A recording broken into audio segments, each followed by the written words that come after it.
vətəndaşların müraciətlərindən görünür ki, əslində qalsa onların istədiyi vəsiyyətnamədir. Bağışlama niyyəti ilə gəlirlər, amma ki, istəkləri əslində qalsa vəsiyyətnamədir.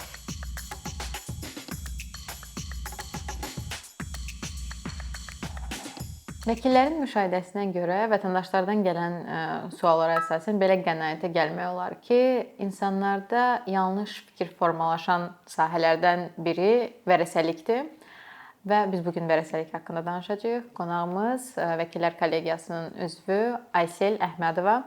Aysel xanım, xoş gəlmisiniz. Xoş gördük Ayşə xanım. Dəvət üçün təşəkkür edirəm. Mən də hesab edirəm ki, vərəsəlik mövzusu çox aktual və vacib mövzulardan biridir. Ona görə hesab edirəm bugünkü söhbətimiz çox maraqlı olacaq. Vərəsəlik institutu nədir və hansı məqsədlərə xidmət edir? Ümumiyyətlə vərəsəlik institutu niyə var? İlk öncə onu qeyd edeyim ki, Azərbaycan Respublikasının konstitusiyası ilə vərəsəlik institutuna təminat verilir və vərəsəliyin özünün mahiyyəti ondan ibarətdir ki, o zəmanət verir ki, artıq mülkiyyətçi, yəni sağlığında əldə elədiyi əmlakları vəfatından sonra onun iradəsinə uyğun olaraq digər şəxslərə keçməsini və belə iradə ifadəsi olmadığı təqdirdə qanunun müəyyən etdiyi şəxslərə keçməsini ehtiva eləyir. Və anlayışdan da göründüyü kimi vərəsəliyin artıq iki növü var. Bu qanun üzrə vərəsəlik və vəsiyyətnamə üzrə vərəsəlik. Qanun üzrə vərəsəlik o vaxt yaranır ki, vəsiyyətnamə mövcud deyil və yaxud da ki, vəsiyyətnamə qismən və ya tam olaraq etibarsız hesab olunub. Kimlər qanun üzrə vərəsə hesab edilir? Qanunvericilik burada növbəli müəyyən edib və 5 növbə var. Əsas olaraq birinci növbə üzrə gəlir ölən şəxsin valideynləri, ata-ana, onun övladları, övladlarına həmçinin bu evladlığa götürülənlər də aid edilir və ər və yaxud arvad. İkinci növbədə isə müəyyən olunub bacı-qardaşlar və artıq bu növbəlik bu formada davam edir. Sonra nənə-baba tərəfdən nənə-baba, sonra xala, bibi, əmi, dayı və sonra onların övladları. Tutalım ki, ikinci növbə vərəsə bacı-qardaşdır, birinci növbə ər və yaxud arvad, o siyahını sadaladınız. İkinci növbəyə nə zaman keçə bilər o vərəsəlik? Daha doğrusu miras. Artıq birinci növbədə o sadılan şəxslər heç bir mövcud olmadığı təqdirdə ikinci növbə vərəsəlikdə qeyd olunan şəxslər vərəsə qismində çıxış eləyirlər. Yəni nə övladları olmalıdır şəxsin, övladlarının artıq övladı olmamalıdır. Yəni bu tam tükənməlidir bu siyahı. Ondan sonra ikinci növ vərəsəlik yaranır. Amma ən azı bir nəfər belə varsa artıq ikinci növbəyə. Bəli, ən azı birinci növbədə bir şəxs varsa ikinci növbəlik yaranmır.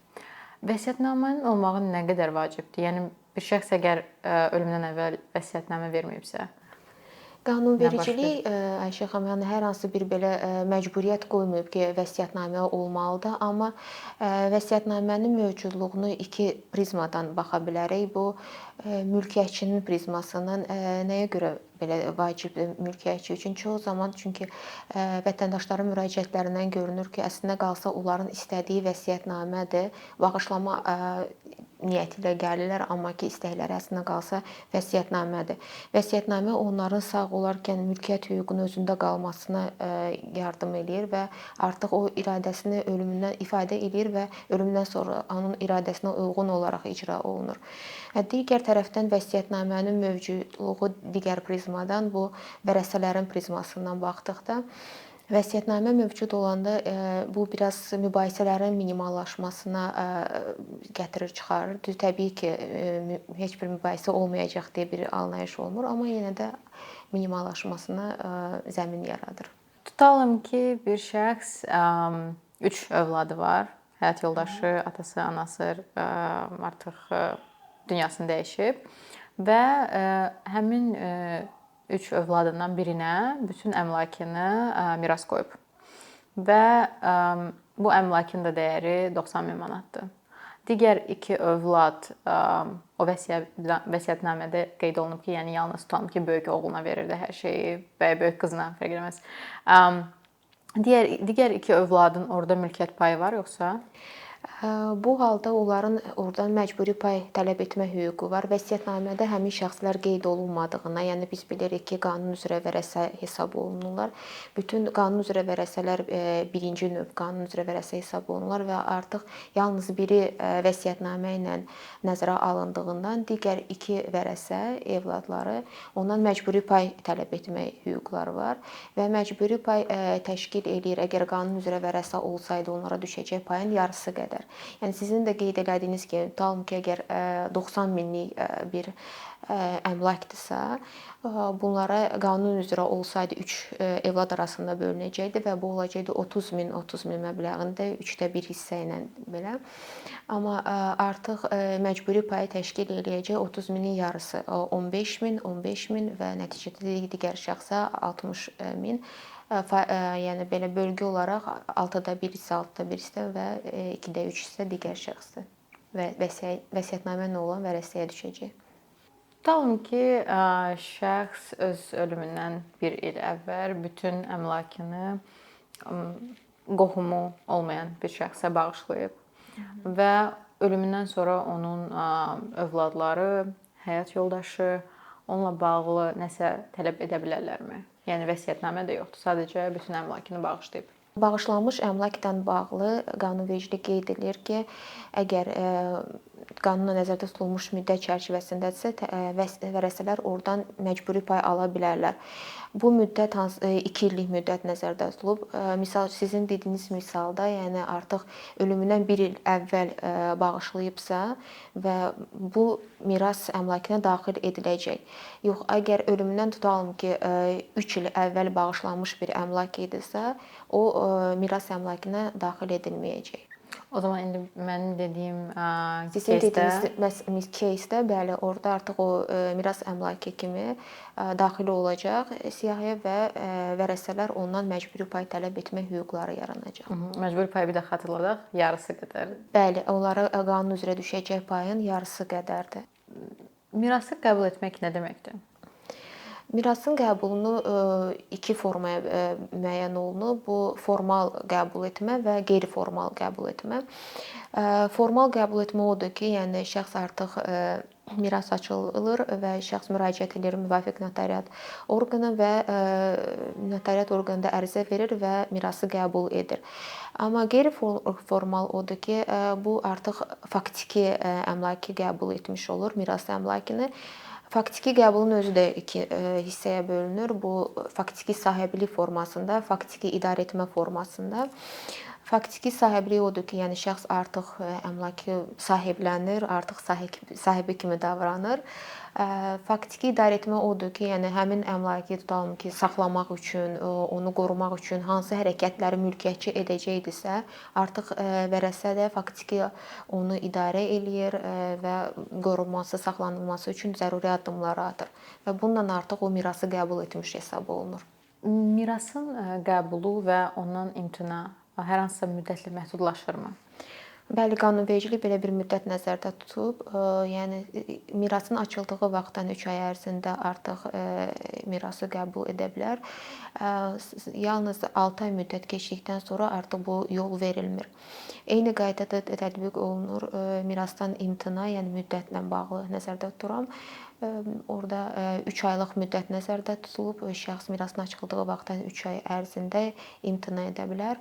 İmtina notarial qaydada olmalıdır və hər hansı bir üzürlü səbəbdən bu imtina üçün müddət itirilərsə şəxs tərəfindən o üzürlü səbəbi göstərməklə məhkəmə yolundan o həmin müddəti 2 ay müddətinə uzada bilər.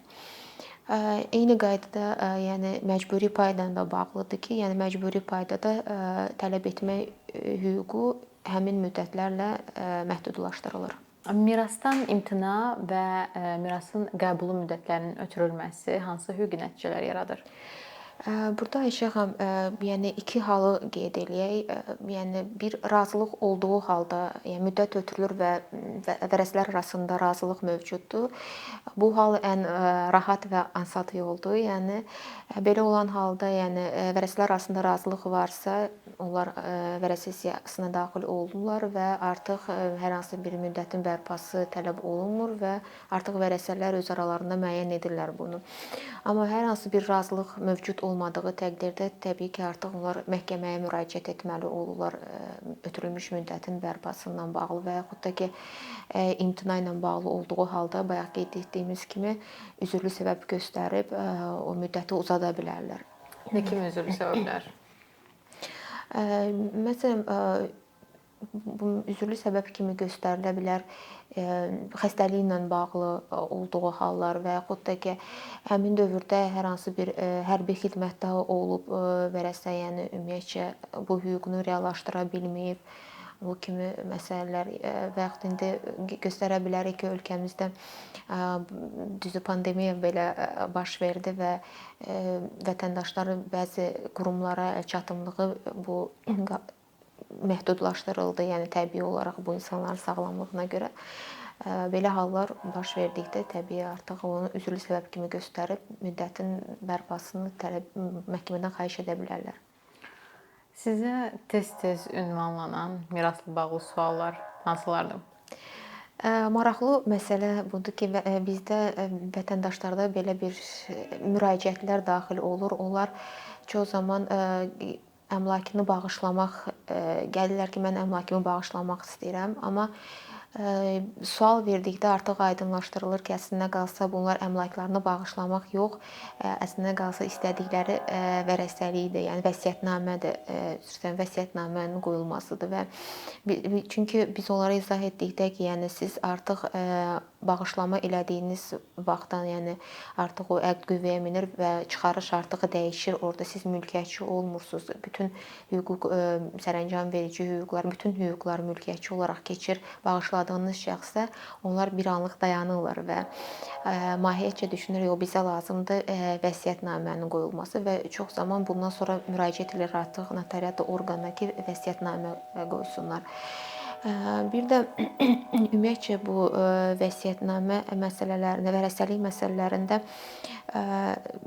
məlum olduğu kimi indi hal-hazırda bütün məlumatlar, yəni bu doğumla bağlı, nikahla bağlı, qohumluq münasibətlərini təsdiq edən sənədlər hamısı elektron sistemdə mövcud olmalıdır.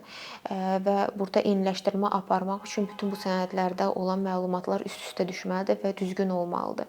Biz çox vaxt vətəndaşları buna çağırırıq ki, yəni o sənədlərə diqqət etsinlər ki, onlar düzgün olsun.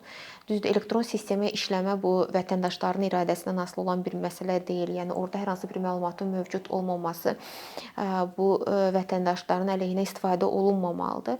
Amma təəssüf ki, vəsiyyətnamə, vərəsəlik işi açıldığı təqdirdə notariat orqanları tərəfindən bu məlumatların mövcud olub-olmadığı yoxlanılır və o məlumatlar olmadığı təqdirdə arxiv sənədləri qaldırılmalı olur. Bu vətəndaşın belə vaxt itkisinə çox səbəb olur. Ona görə yəni tövsiyə olunur ki, bu məsələlərə diqqət yetirsinlər. Həmin məlumatların elektron sistemdə olub-olmadığı vaxtlar olub-olmadığını aydınlaşdırsınlar özləri üçün. Hər hansı bir çıxarışdan doğum şəhadətnaməsi arasında və yaxud da ki, nikah şəhadətnaməsi arasında ad və yaxud digər soyad, ata adında hər hansı bir eyniləşdirilmə aparılmasını çətinləşdirən halların mövcud olub-olmadığını diqqətə yetirsinlər. Çünki belə hallar olduqda artıq yeni bir məhkəmə çəkişməsinə gətirib çıxardır. İnsanlarda yanlış fikir formalaşan başqa mirasla bağlı məsələlər var qeyd etmək istədiyiniz? Bəli, yəni bəzi vaxtlar vətəndaşlar yaxınlaşırlar və düşünürlər ki, artıq misal üçün 3 uşaqdılar. Bir evladı oğlandır, digəri qızlardır. Onlar düşünürlər avtomatik olaraq çox populyar yaranıb təəssüf ki, avtomatik olaraq bu oğlandırsa, oğlana qalacaq bu mülk. Sonra və yaxud da düşünürlər ki, anam sağdır, avtomatik olaraq anamın adına keçəcək və vətəndaşlarda belə bir fikir formalaşıb ki, bu avtomatlaşdırılmış bir şəkildədir. Və biz artıq onlara o vərəsəlik institutunu izah eləyəndə, yəni onlar anlayırlar ki, yəni əslində qalsa onların da orada hüquqları var. Yəni məsələn, anam da sağdır, yoldaşı da sağdır və 3 də övladı var. O zaman necə baş verir? Vəsiyyətnamədə yoxdur. Ölən şəxsin anası nəzərdə tutursuz. Bəli, ölən şəxsin anası bu zaman o birinci növ vərəsəlik, qanun üzrə birinci növ vərəsəlik yaranır və ana da orada vərəsə kimi çıxış eləyir, arvadı da vərəsə kimi çıxış eləyir və övladları da vərəsə kimi çıxış eləyirlər və bunların özləri öz aralarında belə deyək, müəyyən eləyə bilər hansı qaydada bölünsün. Bu bərabər şəkildə ola bilərlər və yaxud da ki, hər hansı biri digərinin xeyrinə imtina eləyə bilər və yaxud ümumiyyətcə öz payından imtina eləyə bilər. Yəni bu formada onlar bərabər şəkildə bu vərəsəlik işində iştirak edəcəklər. Çox sağ olun Asiyə xanım, gəldiyiniz üçün, məlumatlandırdığınız üçün bizi miras vərəsəlik mövzusunda. Çox sağ olun dəvət üçün.